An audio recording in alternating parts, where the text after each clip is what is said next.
What is the most bizarre thing you've witnessed at a sleepover? Imagine a guy who's still in high school, just trying to stay low-key and get ready for college. He's that average dude in a gray hoodie, familiar with people but never really the center of attention. My little sister was celebrating her sweet 16 in late September, the same weekend our parents had a conference in Chicago to attend. Negotiations were in full swing. Our parents wanted to reschedule her party to be there, and my sister just wanted to have her friends over and feel more grown-up. Finally, we reached a compromise. I would be there just in case, and the neighbors across the street, who were parents of one of the girls attending the party, would keep an eye on things.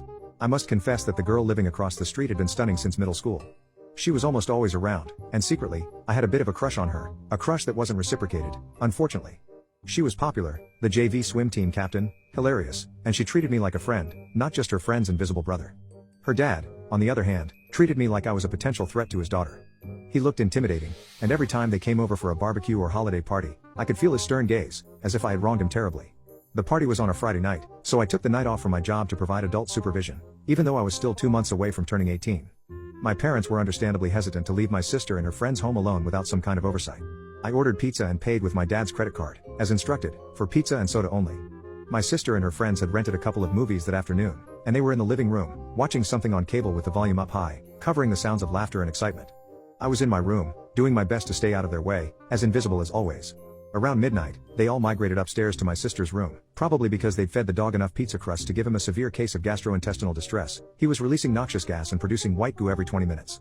So there I was, on the couch in the living room, surrounded by the remnants of the birthday party, watching the dog's antics while enduring the stench. At one point, I thought I heard something in the backyard, and my dad had warned me to watch out for party crashers. So I checked the yard, locked the back gate, and secured the back door. By 3 a.m., I was pretty drowsy. I could hear the girls upstairs, their laughter sounding like a comedy club in full swing. There was occasional commotion, heavy-footed dancing, and intermittent trips downstairs to grab more soda from the fridge. They seemed oblivious to my presence on the couch, as well as the poor dog's plight by the front door. Then, suddenly, everything went quiet. The laughter ceased, the footsteps disappeared, leaving just silence. So out we went. As I stood on the front steps, with the dog on a leash, doing his business, I heard someone swearing in our backyard while trying the locked door. Moments later, 6 girls, now in their pajamas, emerged from the side fence and gathered around the side of the house until they came to a halt in front of me. My sister cowered behind our neighbor, who was desperately trying to maintain her modesty.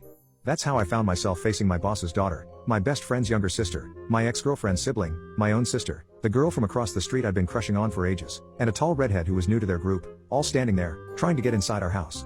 Let me paint a picture of what went through my mind. This was going to be quite an unexpected encounter. If anyone saw me with this group of girls, it would be quite a story to tell.